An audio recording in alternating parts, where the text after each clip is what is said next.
जो सुनना चाह रही हूँ, मैं चाह रही हूँ कि वो आप लोग कुछ सिम्टम्स ऐसे ज़रूर शेयर कीजिए मेरे सुनने वालों से कि वो जो इमोशनल और साइकोलॉजिकल और मेंटल ट्रॉमा आप लोगों ने फेस किया है, उसको अगर आप लोग 3, 4, 5 करके बता सकें कि इस तरह के रवैये थे और इस तरह की चीज़ें थी, सो दैट सुनने वालों को ये हेल्प हो सके कि अगर ये हो तो ये नहीं करना। मेरे केस में तो लाइक ताहिरा, मैं एक सॉरी काट रही हूँ बात, मेरे केस में तो ये था कि लाइक 10-10 दिन बात ही नहीं हो रही। अच्छा, ठीक है। समटाइम्स ये 15 दिन पे भी पहुंच रहा है। ठीक है। मतलब आप 1 महीने से मूड ऑफ करके बैठे हो, you didn't know where are you wrong. I was 18 years old, मुझे ये बिहेवियर समझ नहीं आ रहा था भाई, मुझे ये कैसी चीज़ें समझ में आएंगी कि वाई आर यू एंग्री, खाने में नमक भी डल रहा है। तो I am in learning phase ना। मैं हालांकि बेशक अम्मी की तरफ करती थी, बट एक माँ की सुपरविजन में करना इज़ डिफरेंट, एक इंडिविजुअली पूरे घर को संभालना इज़ टोटली डिफरेंट। ठीक है। और हम परदेश में रहने वालों ने तो बच्चे भी खुद पालने हैं, हमें नहीं पता होता, हमें किसी ने सिखाया नहीं होता, और ना ही हमने देखा होता है कि उनको पैम्पर भी कैसे लगाने हैं, जो साफ बात है, उनको फीड भी कैसे कराना है। हम खुद से सीख रहे होते हैं सब चीजें। तो कभी इसके सवाल के कि आपके साथ हाउ वाज दैट के मूड खराब है तो फिर वो क्या हुआ? बंदे को ना कम्युनिकेशन स्किल करनी चाहिए, उसे बात करनी चाहिए। अगर वो यही कहता रहेगा, खुद ही सोचे कि भाई मैं क्या गलती हुई है, तो नहीं पता चल सकता।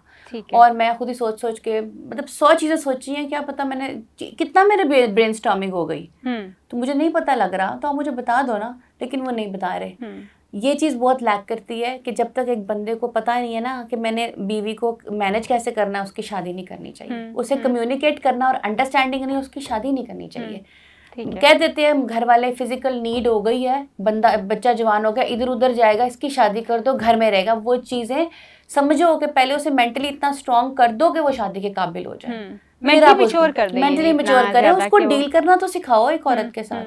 ठीक है, क्योंकि वो बाहर फिर रहा है, दोस्तों के साथ फिर रहा है, उसने ये चीजें नहीं देखी। और अगर वो कोई और लड़की उसके साथ, फॉर एग्जांपल कोई गर्लफ्रेंड भी है, वो उसके साथ इस तरह की, तो कहेगा ये तो टेंट्रम दिखाती है, या ये तो, या वो उसके नखरे उठा भी लेगा, क्योंकि पता है ये छोड़ के जा सकती है। वाइफ छोड़ के नहीं जा सकती, वाइफ ने वहीं रहना है, और पीछे से भी वो यही सीख के आई है। तो आपको उस बंदे को कम्युनिकेशन करनी आनी चाहिए। अब बात आती है आपके क्वेश्चन की तरफ कि क्या फेजेस हैं।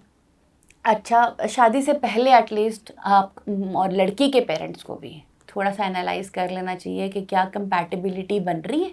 हमारी बेटी की जो नेचर है, कभी तो अक्सर तो ये होता है पेरेंट्स को भी अपनी बेटी की प्रॉपर नेचर नहीं पता।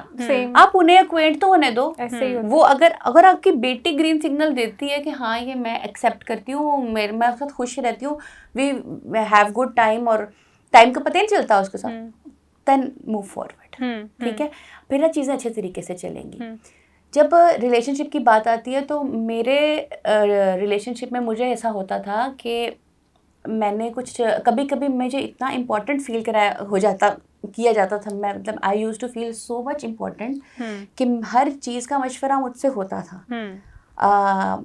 गमले के रंग से लेके, वॉल के टेक्सचर से लेके, वॉल के पेंट कलर से लेके, बेडरूम में सेटिंग से लेके, मतलब हर चीज़ में मेरी राय शामिल है। मैं उस वक्त क्वीन समझ रही हूँ खुद को, और मुझे लग रहा है मुझसे तो खूबसूरत या बेहतरीन इंसान कोई नहीं है, इतनी फुलफिल्ड कोई नहीं है, इतनी वैलिडेटेड कोई नहीं है। This is the time where I am getting the appreciation and validation, और मेरे मशवरे को भी इम्पोर्टेंस दी जा रही है। कहा भी जा रहा है हाँ हाँ इससे पूछो, ये बहुत अच्छा मशवरा दिए।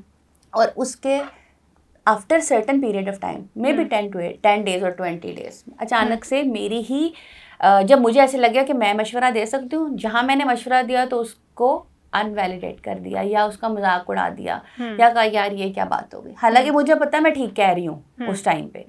तो आपको समझ नहीं आती कि आप कहाँ स्टैंड कर रहे हो। आप पॉजिटिवली उनकी लाइफ में स्टैंड कर रहे हो जहाँ वो आपकी बात को इम्पोर्टेंस देंगे, या निगेट करते जाएंगे। ये इम्बैलेंस है। मतलब आप इधर भी हो और आप इधर भी हो, क्योंकि आप इसी साइकिल से गुजरे हो। जब आप यहाँ पर आ गए, आप अपने आप को डिमोरलाइज कर दिया, आपको समझ ही नहीं लग रही, then again you are getting that special phone आ रहा है कि अच्छा मैंने ये करना है, कैसे करूँ।